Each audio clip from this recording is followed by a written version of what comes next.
Autobiography of योगी एक ऐसी book जिसने स्टीव जॉब, विराट कोहली, रणबीर इलाहाबादिया और भी कई प्रसिद्ध लोगों की ज़िंदगी बदली है। स्टीव जॉब को जानने वाले लोग कहते हैं कि ये बुक स्टीव के आईपैड में हमेशा सेव रहती थी।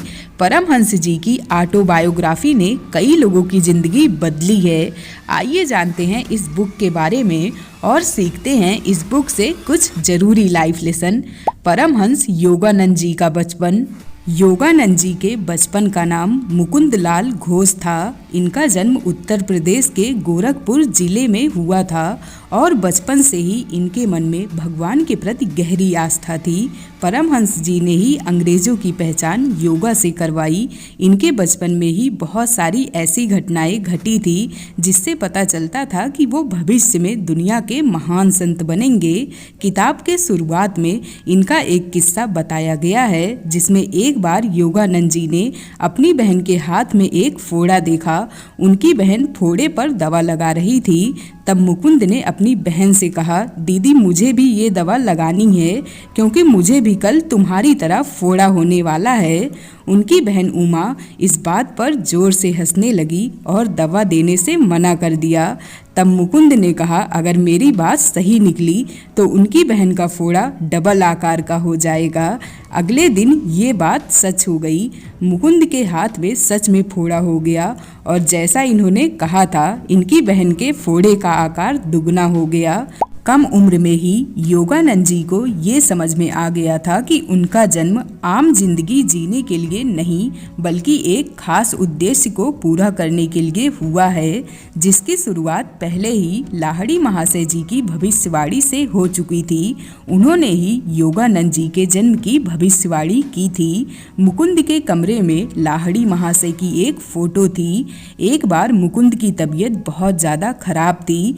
आप शायद यकीन नहीं करेंगे लेकिन सिर्फ लाहिड़ी महाशय की फोटो देखने से ही मुकुंद की कालरा जैसी भयंकर बीमारी ठीक हो गई थी। 1893 में जब योगानंद जी का जन्म हुआ था उस समय भारत में गुरु शिष्य परंपरा काफ़ी प्रसिद्ध थी। ज्ञान प्राप्त करने के लिए लोग गुरु पर ही निर्भर रहते थे। गुरु ही लोगों को जीवन में आगे बढ़ने का रास्ता दिखाते थे। कम उम्र से ही मुकुंद अपने गुरु और आत्मज्ञान यानी कि इनलाइटमेंट की खोज में रहते थे। इनके पिता रेलवे में जॉब करते थे। ये अक्सर मुकुंद को लेकर परेशान रहते थे। योगानंद जी के गुरु लाहिड़ी महाशय ने समाधि लेने से पहले मुकुंद की माँ से कहा था कि उन्हें मुकुंद के लिए एक ताबीज मिलेगा और सही समय पर वो ताबीज खुद ही मुकुंद की माँ के हाथों में प्रकट हो जाएगा। लाहिड़ी महाशय ने कहा था कि मुकुंद की माँ के देहांत के बाद वो ताबीज मुकुंद को दे दिया जाए। इसके साथ ही उन्होंने कहा था कि जब मुकुंद की मुलाकात उनके गुरु से होगी तब ये ताबीज अचानक ही गायब हो जाएगा। लेकिन मुकुंद को इस भविष्यवाणी के बारे में कुछ नहीं पता था। मुकुंद की माँ के देहांत के बाद मुकुंद के बड़े भाई ने मुकुंद को ये ताबीज सौंप दी थी। योगानंद जी के आत्मज्ञान का रास्ता। मुकुंद ने ताबीज को सुरक्षित करके उसे एक बॉक्स में रख दिया। इस बॉक्स के बारे में केवल मुकुंद ही जानते थे। कभी कभी वो इस बॉक्स को खोलते, ताबीज को देखकर खुश होते, उसकी तारीफ करते और बॉक्स बंद करके उसे रख देते। एक दिन जब इन्होंने बॉक्स खोला तो देखा ताबीज नहीं थी। उनकी ताबीज कहीं खो गई थी। ये देखकर वो बहुत दुखी और निराश हो गए। जिस आश्रम में वो थे उस पूरे आश्रम में इन्होंने ताबीज को ढूंढा लेकिन ताबीज नहीं मिला। उसी वक्त इन्हें किसी काम से बाहर जाना पड़ा। सड़क पर चलते हुए वो महसूस कर रहे थे कि जैसे कोई जादुई शक्ति उन्हें अपनी ओर खींच रही है। वो आगे बढ़े तब उन्हें एक दिव्य शक्ति का एहसास हुआ। ये योगानंद जी के गुरु श्री युक्तेश्वर गिरी का सकारात्मक ऑरा था। मुकुंद कभी इनसे नहीं मिले थे लेकिन उस डिवाइन पावर के प्रभाव से योगानंद जी तुरंत ही अपने गुरु से जुड़ गए। युक्तेश्वर गिरी जी ने ही योगानंद जी को क्रिया योग का ज्ञान दिया था। युक्तेश्वर जी ने अपनी शक्तियों से कई बीमार लोगों को ठीक किया और साथ ही ये हमेशा मेडिटेशन के जरिए जिंदगी के सही मतलब को खोजने में लगे रहते थे। इन्होंने मृत्यु भोज यानी कि 13वीं जैसी परंपराओं का विरोध किया और अपनी मां के अंतिम संस्कार में भी मृत्यु भोज नहीं करवाया। वो मानते थे कि कोई भी व्यक्ति चाहे हिंदू, मुस्लिम, सिख, ईसाई जो भी हो, यदि वो भगवान की शक्ति में विश्वास करता है, वो योग की प्रैक्टिस के जरिए खुद को भगवान के साथ जोड़ सकता है। उनका मानना था कि इंसान को सेल्फ मास्टरी के साथ अपने ईगो को कंट्रोल करना चाहिए और खुद को भगवान को सौंप देना चाहिए ताकि वो अल्टीमेट शक्ति से मिल सके। इनका मानना था कि भक्ति अपने उच्चतम स्तर पर तब होती है जब एक भक्त फिजिकली, मेंटली, इमोशनली सभी तरह से खुद को ईश्वर के प्रति समर्पित करने के लिए तैयार हो जाए। कोई ईश्वर से पूरी तरह तभी जुड़ सकता है जब उसका पर्सपेक्टिव, उद्देश्य, एक्सपीरियंस और दिमाग हर तरह से आध्यात्मिकता को महसूस कर पा रहा हो। मुकुंद से योगानंद बनने की यात्रा। अपनी पढ़ाई के दौरान मुकुंद खुद में काफ़ी बेचैन रहते थे।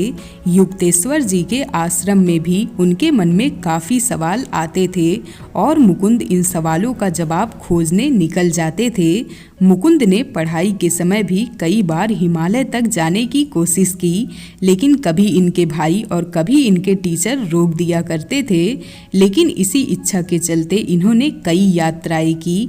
उन यात्राओं के जरिए इन्हें काफ़ी कुछ समझने का मौका मिला। आश्रम में पढ़ाई करते समय इन्होंने एक लक्ष्य रखा था कि वो लॉस एंजल्स के माउंट वाशिंगटन में सेल्फ रियलाइजेशन फेलोशिप का फ्यूचर हेडक्वार्टर बनाएंगे। युक्तेश्वर जी की देखरेख में योगानंद जी ने कई साल तक ध्यान और तप करने के बाद इन्होंने युक्तेश्वर जी से ही आत्मबोध यानी कि सेल्फ रियलाइजेशन का तरीका सीखा। ये योगानंद जी के जीवन में काफ़ी महत्वपूर्ण साबित हुआ। आत्मबोध का मतलब है कि इंसान अपने शरीर, आत्मा और दिमाग के बारे में पूरी तरह से जान लेता है। जब इंसान ये सारी चीज़ें जान लेता है तब वो पूरी तरह से भगवान से जुड़ जाता है। इसके बाद वो खुद को ईश्वर से जुड़ा हुआ ही महसूस करता है। आत्मबोध जरूरी है ताकि हम खुद को बेहतर तरीके से जान पहचान सके। आत्मबोध की शक्ति से ही योगानंद जी ने पौधों को समझने, जानवरों के साथ बातचीत करने और खराब अंगों यानी ऑर्गन को लिविंग सेल की मदद से फिर से ठीक करने का काम किया था। योगानंद जी फ्यूचर देख सकते थे, लेकिन इन सभी के ऊपर उनके लिए समाधि थी। समाधि को हम आत्मज्ञान का टॉप लेवल कह सकते हैं, जहां इंसान और ईश्वर के बीच कोई दूरी नहीं रहती। इंसान ईश्वर से ही मिल जाता है। योगानंद जी ने समाधि को समझा। भगवान के साथ खुद को जोड़कर ही इन्हें सच्ची खुशी मिलती थी। इनके गुरु युक्तेश्वर जी ने आश्रम की पढ़ाई के बाद मुकुंद का डेडिकेशन देखकर इनको अपना नाम खुद चुनने का मौका दिया था। तब मुकुंद ने अपना नाम परमानंद चुना, जिसका मतलब होता है दिव्य आत्मा के साथ मिलने का परम सुख। वैसे तो दिमागी उथल पुथल के कारण मुकुंद पढ़ाई से डिस्ट्रैक्टेड रहते थे, लेकिन फिर भी इन्हें हमेशा अच्छे ग्रेड मिलते थे।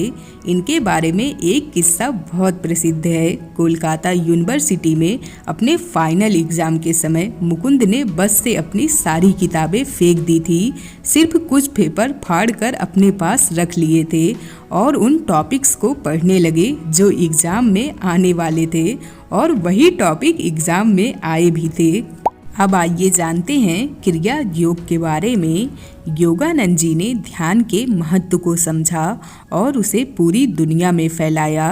क्रिया योग को योगानंद जी ईश्वर से जुड़ने का सबसे बेहतर रास्ता मानते थे। योग के रास्ते में कम समय में सफल होने के लिए क्रिया योग की साइंटिफिक टेक्निक को ही सबसे सही माना गया है।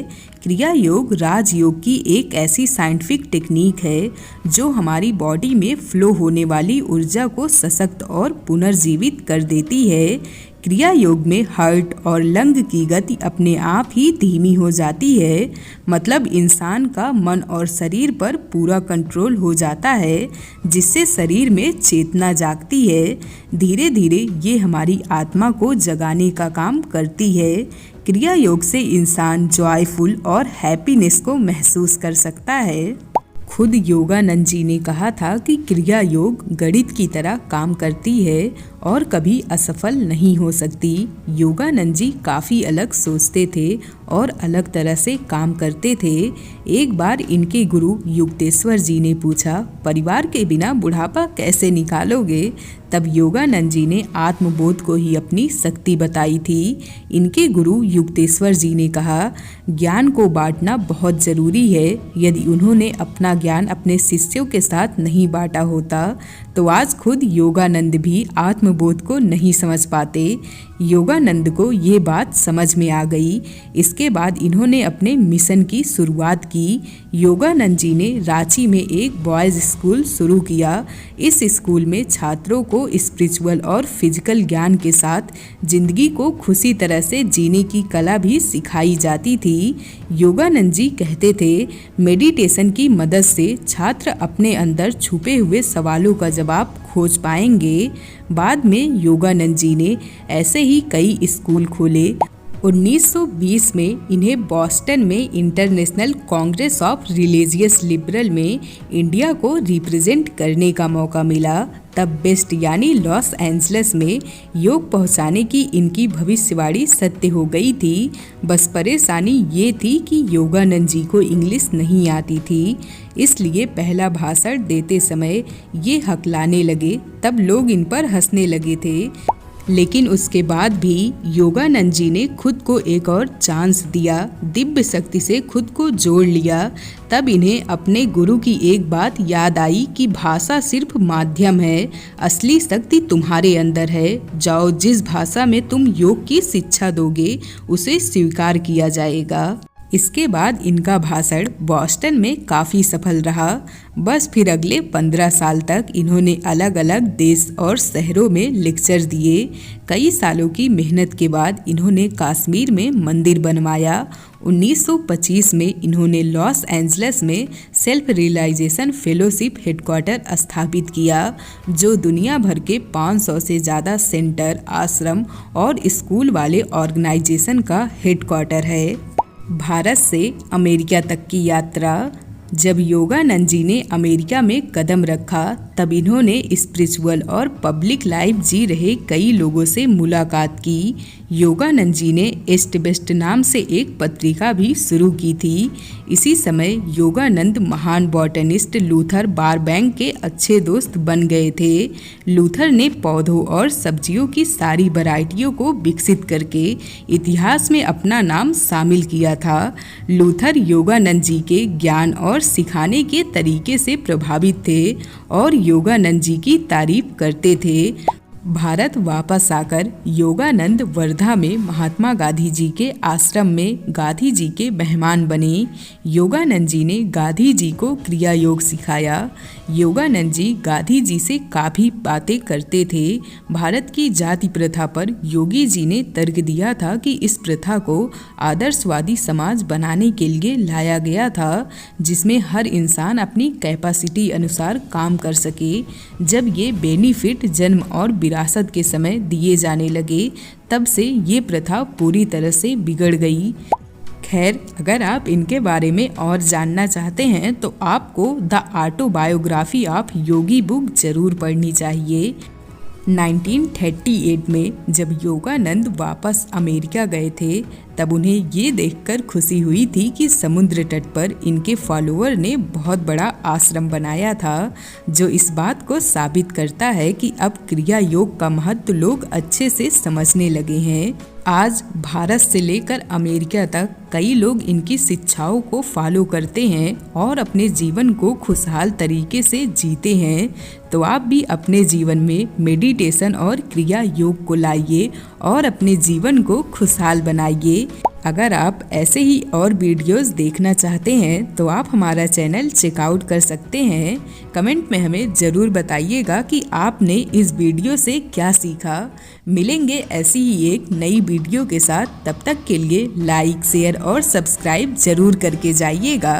Thank you for watching. खुद को बेहतर बनाते रहिए।